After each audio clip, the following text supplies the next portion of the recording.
Welcome to Revolution and Ideology. I'm Nick, I'm Jared. and in this episode, we are doing a 2021 year in review for our channel. So, talking about our most popular episodes, some episodes we think are underrated that you should definitely check out, and then what is in store for 2022. What kind of content do we have?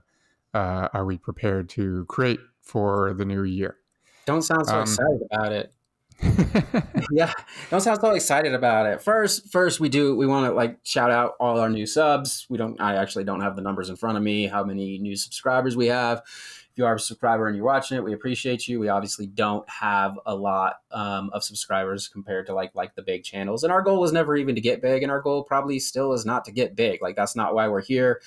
As some of you that have been with us for a long time will recall, we started the channel just for Nick and myself to have a vehicle to BS about what we're researching and studying and to help develop our courses that we co-teach together. So this was not some sort of, how do you say it? We're not like looking for, what is the term specifically? We're not clout chasing. That's what I was looking for. We're not clout chasing here. We're teachers first and foremost. This channel, unfortunately, for some of you, will always come secondary or tertiary. But it's kind of what we're looking for here. Is a way for, again, especially with Nick out of town now, to converse and talk about things. And we thought all of you might like to be included. So those of you that have chosen to be included in our conversations, we appreciate you. For sure. We published 53 new episodes in 2021, I was pretty proud with that. That's one a week on average, obviously. So that's not that we didn't miss a week. There were plenty of times when we didn't release content in a week, but we averaged at least one a week. So that's pretty good. Yeah, not too bad. Not too bad. Especially, like I said, I mean, given our schedule, 2021 was a crazy year for everybody in the world, basically. And it was no different for us. Obviously, we had to navigate pandemic and work and so on and so forth. And this isn't asking for any. We actually had a much easier time probably than a lot of you. So again, we appreciate you sticking with us and everything that happened this year. But yeah, averaging one a week. That's crazy. I didn't think we did that many. Yeah. Huh. All right. Let's talk stats. So these are YouTube numbers. I mean, I'm not going to say the actual numbers because you guys can see that for yourself, but the most viewed episodes that we published on YouTube for the year, the Algerian War for Independence was our number one viewed video, which I'm actually super proud of. That's awesome because I think a lot of people don't know about that. And so I'm happy that you could provide them with that history and sort of perspective there. What is guerrilla warfare? Yeah. No, I mean, it's cool that people are looking at it. We'll get to why it was. I mean, we can even talk about it like now. We'll just do it in order. So one of the reasons Algeria was popular was not only because it's somewhat of a more, I guess, obscure war for independence for a lot of Western thinkers. They haven't really dug into it. And so there's probably curiosity there. But one of the other major reasons is it was a scripted shorty. We don't do a lot of scripted shorties because, to be blunt, I just explained why we started this channel. It's for Nick and myself to have a kind of a public forum for us to converse about our research and what we're thinking about and what we're trying to develop. This was purely like an educational video. So that's probably why it did so well. And being a purely scripted educational video, it was much more condensed than most of our episodes, which most of you know range from an hour to well over an hour. That was only 16 minutes. So I think for the classic YouTube audience that's just looking for sound bites of knowledge real quickly, I think that's probably why that one took off. It doesn't mean it sucks. I really like it. I think, yes, it was kind of my history, but it was Nick's editing, his images. I think it was pretty well put together. So anyway. Then we next up is what is guerrilla warfare, and that was actually really close in numbers to the Algerian War for Independence, and that's just me. I think it's a short one, also 10 minutes or something. That was spawned from our conversation on the Cuban Revolution. So I wanted to explain what guerrilla warfare was and sort of its a basic explanation. So that one was, I don't know why it was so popular, but cool. And then the Black Panthers, a quick history, which I did, which interestingly just got popular over the past month. I released it a long time ago, and I don't know what happened in the algorithm, but we experienced a huge uptick in views on that video for some reason, which is cool. I think it's 20 minutes or something of me just talking about the Black Panthers. Then the next is... It should be popular. Everyone should be talking about the Black Panthers. Right. all the time. The next one is World Systems Analysis, where I cover the theories of Immanuel Wallerstein. I had to create that one for one of my classes. So I think it's a short, super short 5-minute video talking about world system analysis. And that one is one of our most popular videos for some reason. So weird. We hit a little nerve there, I guess.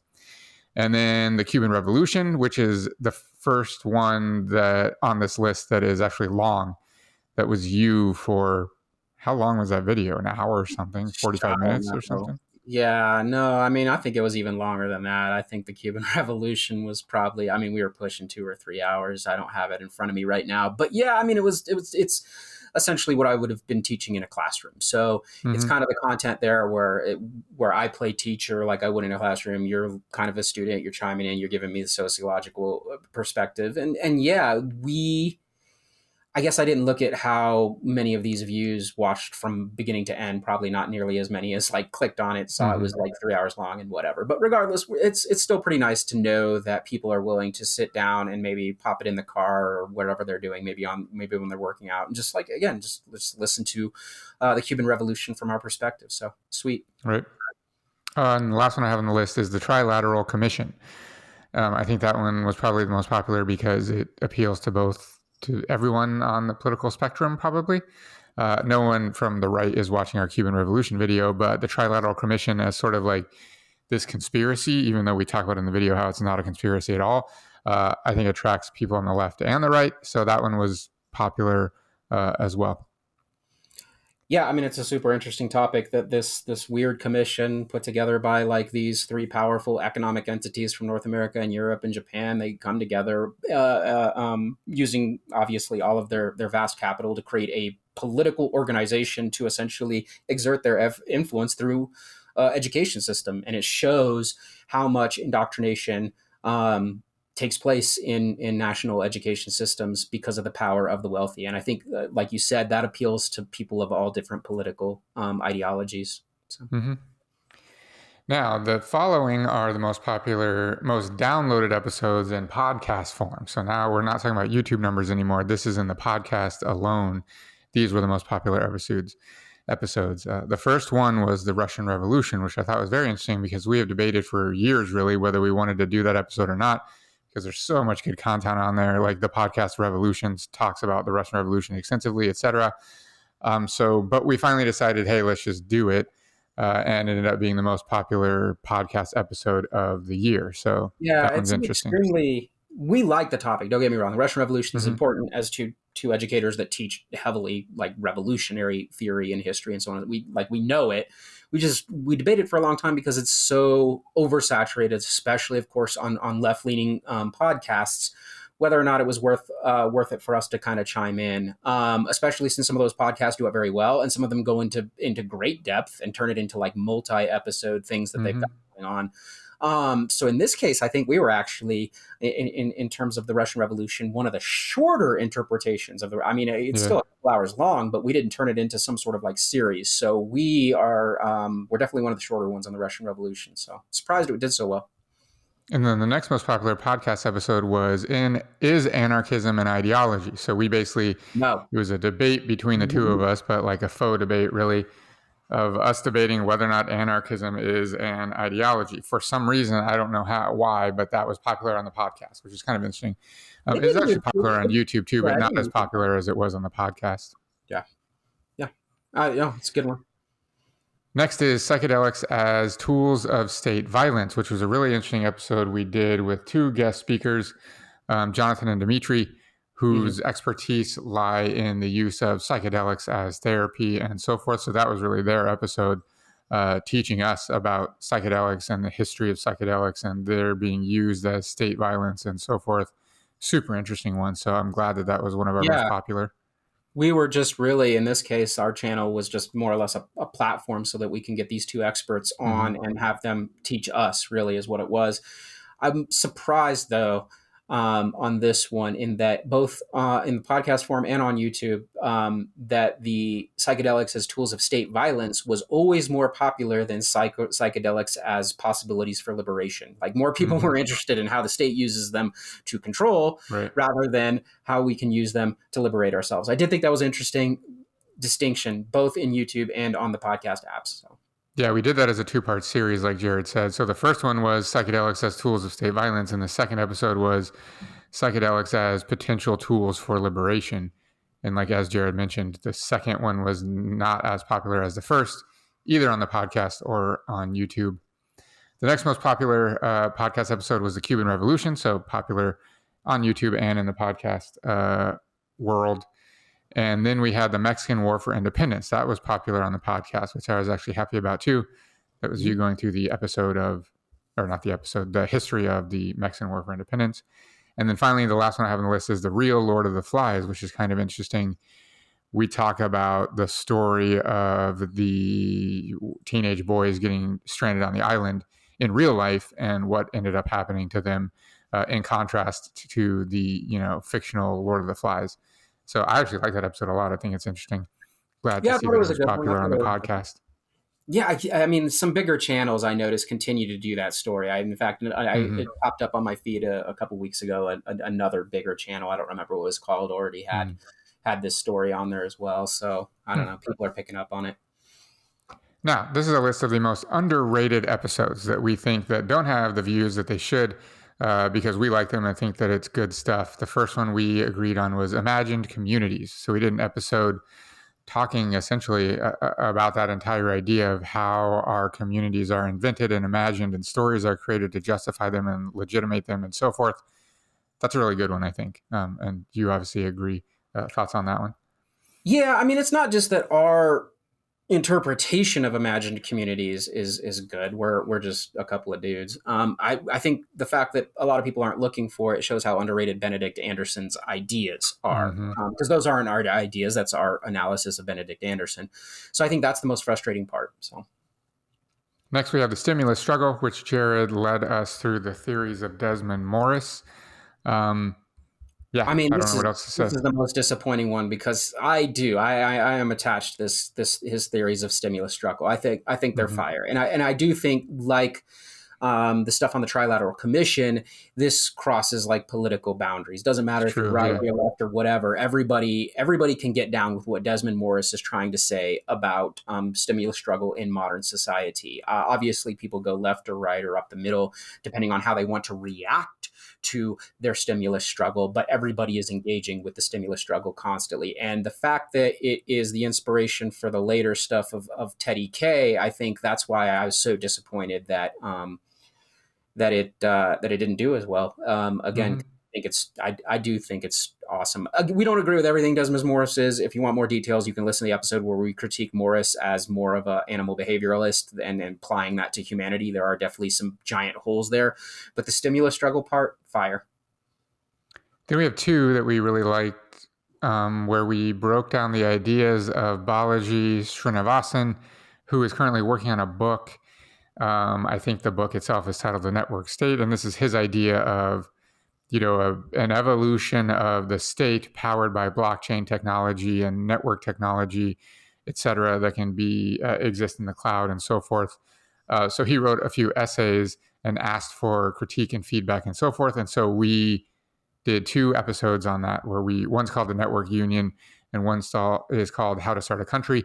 And so we talk about his ideas and critique them. And we both really enjoyed that exercise. Well, I mean, it was really more you. You're definitely more up on the technological world than me. You were kind of leading the charge there. But here's my biggest my sadness with these 2 episodes as to why I think they're underrated is we have another episode that's in the same spirit where Nick merely uses his expertise to explain to the audience what is a DAO. And that one did very well. So it kind of shows that even with this new emerging tech, some of the other things we talk about, more people are concerned with how they can use this tech to perpetuate the systems and ideologies as they exist now, whereas the Network Union and How to Start a Country are 2 that offer us opportunities to use technology to challenge the state or to challenge the current systems. And those didn't do as well as the one that is merely seeking to perpetuate capitalism as it exists now. So I think that's the disappointing part for me. Mm-hmm. And then finally, we had an episode titled On Education, which was actually a result of one of our listeners really asking us our perspective on the education system, et cetera. And so we decided just to answer their question in episode form. So we did an entire episode of our perspective on the education system and how people are educated in the United States and so forth, which I really liked. So yeah, no, I thought that's one of my favorites too. So you're definitely like all of your expertise is in sociology. So when you do social theory on this, you're an expert, and when I do history, I'm an expert. Fine, but we're definitely both experts on education, and so I think our interpretation, like that one, I do feel like was definitely underrated because that's something that I think we can use, people could use in different ways. But right. Okay, now let's do an inventory of the topics that last year, this time when we did this episode, we said we were going to talk about. Let's talk about whether or not we actually did episodes on them or not. So the first one was me wanting to do an episode on Antonio Gramsci. And at the time, I was working on a book about Gramsci's life. And since then, I've ceased working on the book because I'm bored with it for right now. But I do have so much research that I would love to put that into an episode. But at this point, I have so much research that it's going to be so much work to put it into episode form that I just haven't done it. And so we didn't do that. We failed on that one. We didn't talk about Antonio Gramsci, but I still would like to someday. The next one is the Russian Revolution. We did that. Obviously, we have that episode. We wanted to do an analysis of the film, Judas and the Black Messiah.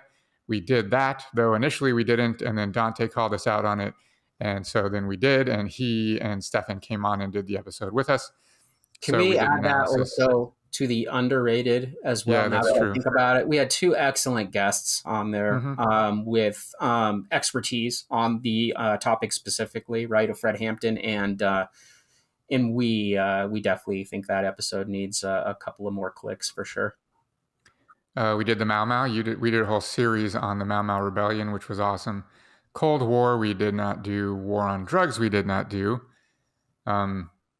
I mean, those are topics that, like, yeah, we know that history, but we're not super passionate about it, and there's so much other stuff out there. Yeah, I mean, there's an entire channel called Cold War, and to be blunt, I've watched a couple of the episodes, and I don't know, I can't remember his name off. The dude's good. I mean, he's good, and he's got great graphics, and like, so he's good. Like, his whole channel is the Cold War, so.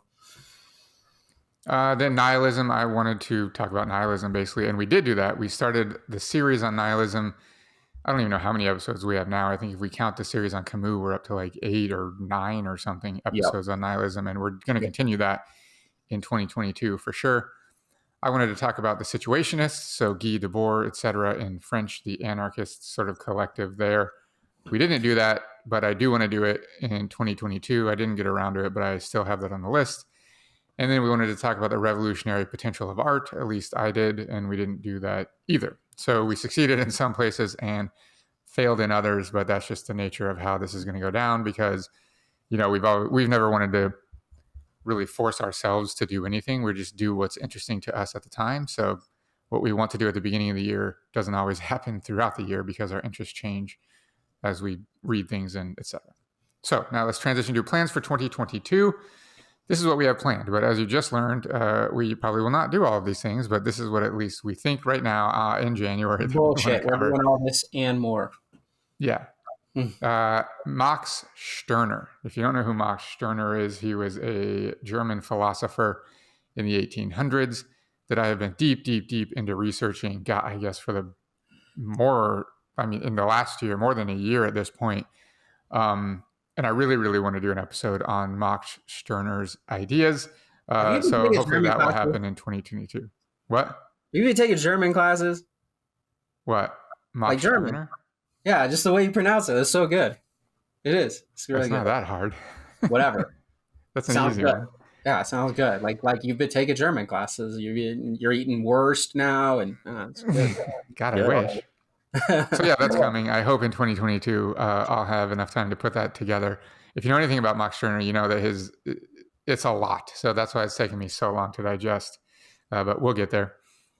The Situationists, like I mentioned, I want to do specifically Society of the Spectacle by Guy Debord, which is basically their foundational text. Though I do think that the Revolution of Everyday Life, whose author escapes me at the moment. But anyways, that one's also good.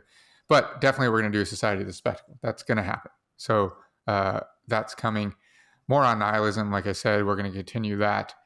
Stirner actually is in the nihilism series. We kind of skipped and went to Camus somehow. But we're going to keep doing nihilism, whether we do Nietzsche or whatever. I don't know what's going to happen, where it'll lead us, but we're going to continue that thread. we're actually not done with Albert Camus, even though we've done The Myth of Sisyphus and so many episodes on The Rebel. I'm not ready to leave all of his stuff yet. I actually want to talk about, might do an episode on his play. It's titled The Just, or sometimes The Just Assassins, where he talks about revolutionary socialist terrorist assassins, basically. I mean, he doesn't talk about them. It's a play that dramatizes their story, which is really interesting. So I might want to talk about that. And then an extension of Camus, I want to talk about Thomas Nagel's essay, The Absurd, which I actually have my notes ready. So that'll be in the near future.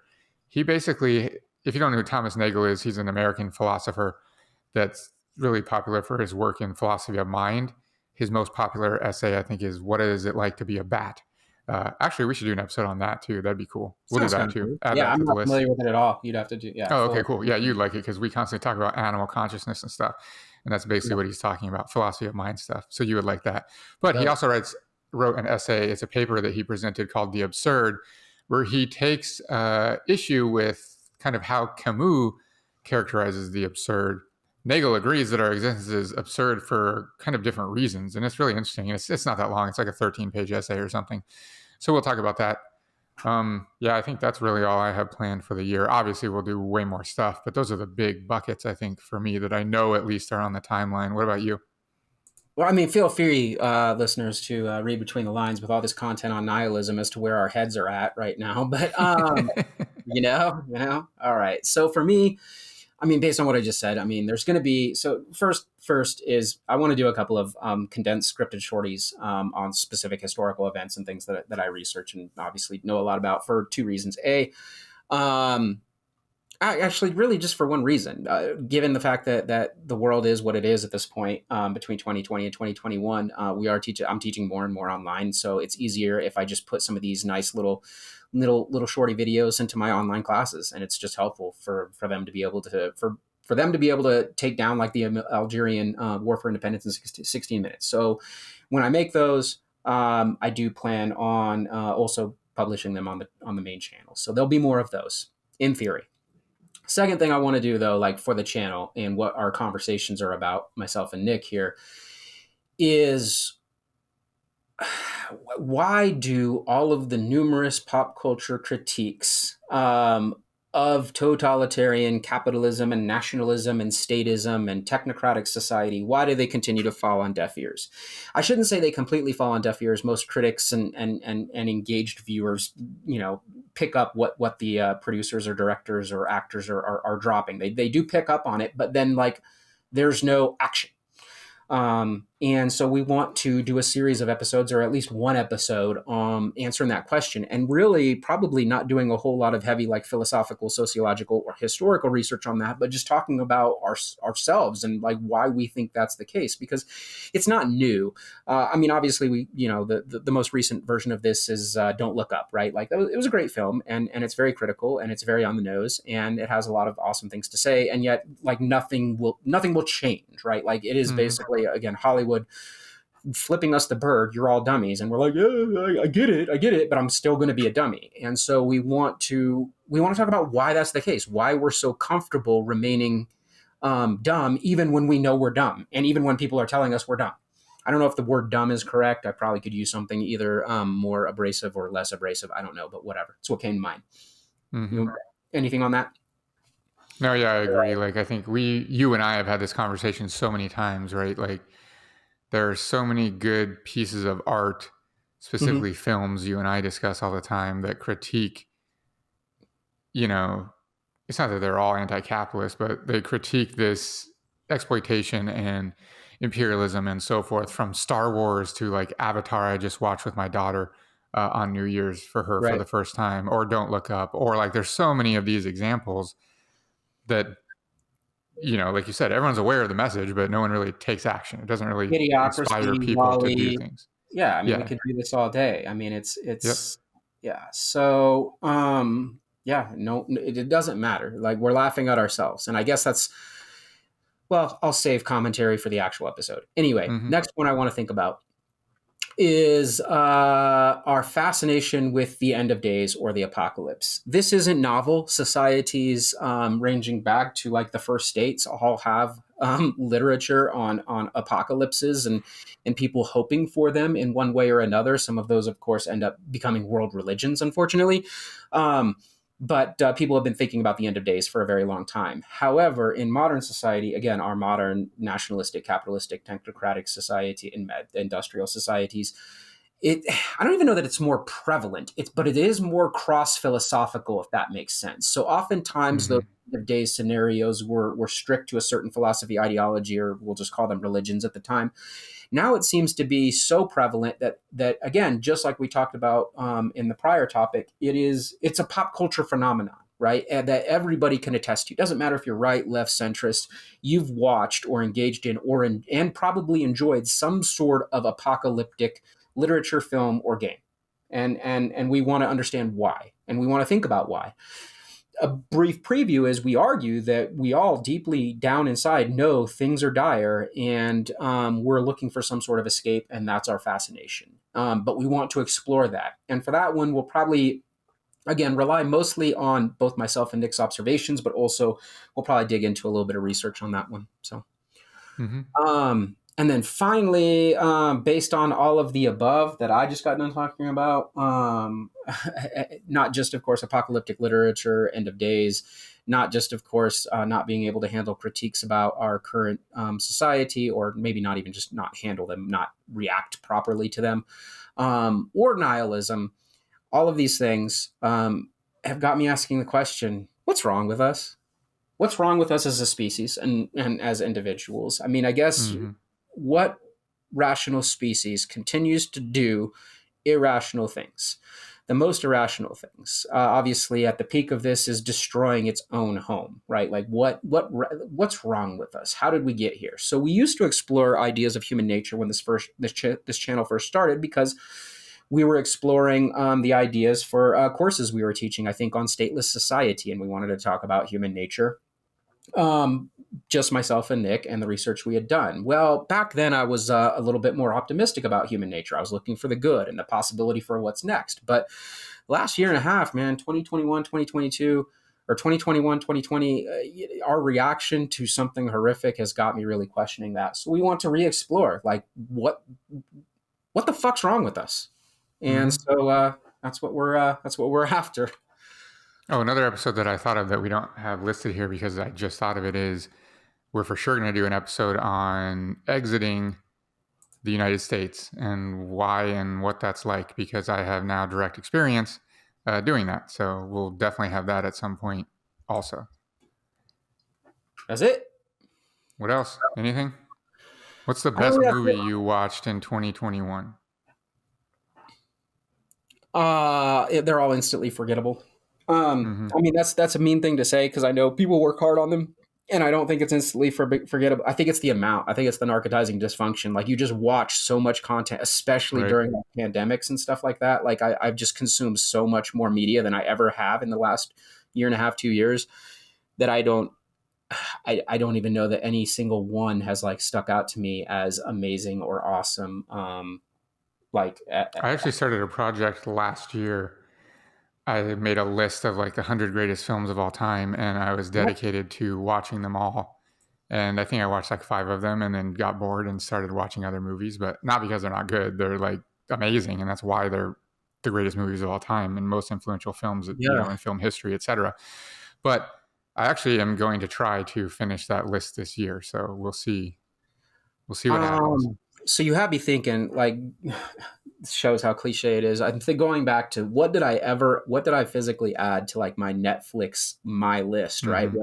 Because I don't add things I want to watch. I add things I loved on it, right? Like, some people use it to like, this is what I want to watch. I don't do that. I only add things, and I really didn't add that much to that list this year.